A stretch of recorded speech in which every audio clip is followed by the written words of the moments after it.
Alors voilà, après avoir suivi cet élément, on vous rappelle que c'était hier, hein, lors de la marche organisée par la MOUCA. Vous avez le 17 janvier, en tout cas, c'était pour revendiquer Maman Bébé Lamboka, mais vous avez suivi comment ça s'est passé. Notre directeur financier a été copieusement tabassé par les agents de l'ordre et on nous signale jusqu'ici il y a plusieurs disparus par rapport à l'événement lobby, il y avait même de blessés. Alors nous prenons tous pour un état de droit. Est-ce qu'on peut dire que réellement l'état de droit est effectif en RDC ou bien jusque-là il y a de personnes qui sont ciblées pour que ces derniers puissent souffrir ou encore crever par rapport à l'état de droit. Sur ce plateau, je vous rappelle que nous sommes encore avec un porte-parole de la MOUCA, Maître Blanchard Mongomba, avec qui nous tentons d'échanger par rapport à ce qui s'était passé hier, parce qu'il faudra rappeler ici qu'hier, lui, il était sur terrain.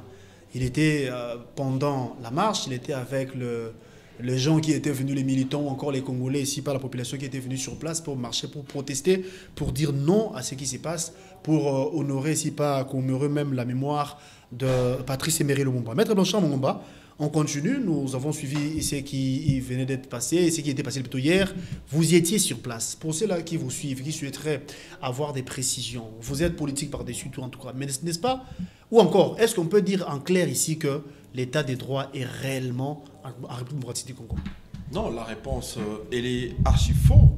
Donc, l'état de droit, la preuve, elle est là, n'existe pas en République démocratique du Congo. Nous sommes dans la continuité de la Kabylie parce que vous aviez remarqué une marche qui a été organisée, initiée par le cadre de la MOUCA, je cite le président élu Martin Fayoulou, les leaders de la coalition ou la plateforme politique la MOUCA, c'était juste pour, en tout cas, revendiquer ou pour continuer justement le combat de Lumumba, lequel combat nous appelle à lutter, à nous battre pour l'intégrité territoriale. Mais malheureusement, vous avez vu, on a envoyé la police pour nous gazer, pour tirer les militants qui étaient là, avec le président élu Martin Fayoulou, tous les cadres, Adolphe Mozito qui étaient là. Et d'ailleurs, ici, je profite de l'occasion pour dénoncer en tout cas la disparition, parce que nous devons jusque-là les dire comme ça.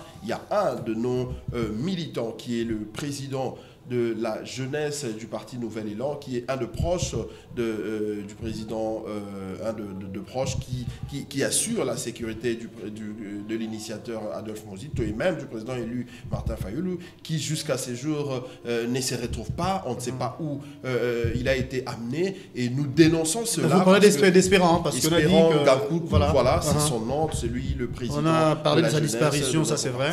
Oui, donc jusque-là, nous confirmons ici que depuis hier, il n'est pas, on ne sait pas le retrouver, on ne sait où il se trouve, et nous dénonçons cela déjà, puisque ici, nous savions qu'il y a des gens qui étaient ciblés, il y a des gens qui avaient reçu des messages anonymes, et là, nous confirmons que Espérant Gakoukou, qui est le président de la Ligue de la jeunesse de notre parti, qui est porté disparu. Donc ici, je réponds à votre question directement pour dire que l'état de droit n'existe pas. Là où l'état de droit existe, on ne peut pas assister à ce genre d'actes où les paisibles citoyens manifestent selon que la Constitution nous le recommande. Nous avions informé tel que ça a été recommandé, mais à notre grande surprise, on nous envoie les éléments de la police oui, pour tirer à balles réelles. Alors, en retour, qu'est-ce que vous comptez faire, vous qui êtes de la MOUCA? Est-ce que vous allez porter plainte au regard de ce qui s'est passé? Il y a eu des blessés, il y a eu des tortures, hein, parce que je plaide encore pour Titi Chilambo, qui est le directeur financier de la RTVS1. Il était copieusement tabassé.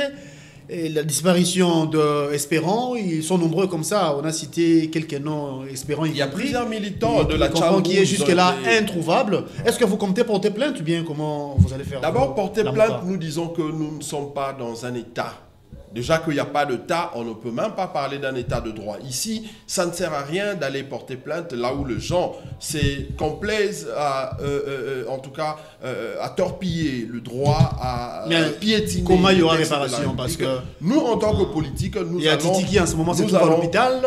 Oui, en tout cas, je crois que ça, comme c'est un agent de la RTVS1 a le droit de porter plainte. Mais nous, en tant que politiques, nous allons passer par des actions de pression, des actions de politique pour montrer que nos militants, nos cadres, puisque Espérance est un cadre quand même, qui a été porté disparu, et nous allons faire pression jusqu'à ce que nous allons le retrouver. Aller à la justice, c'est passer du temps inutilement, puisque nous connaissons notre pays, nous connaissons comment les choses se passent avec la continuité de la Kabylie qui a excellé pendant près de 18 ans dans la dictature. On ne voit pas pourquoi nous allons passer notre temps là-bas. Mais nous comprenons que c'est un message que ce pouvoir, ce gouvernement est en train de lancer au peuple congolais. Lequel message consiste à nous intimider pour que nous ne puissions pas user de notre droit, de notre liberté d'opinion, de notre droit de manifester et surtout de la liberté de créer de partis politiques et de revendiquer sur le plan politique. Nous allons continuer, nous allons dénoncer, nous allons préserver la Constitution puisque c'est de notre vie qu'il s'agit. Donc nous n'allons pas laisser le terrain à ces gens-là pour continuer à faire tout ce qu'ils pensent faire alors que la République nous appartient, l'État nous appartient.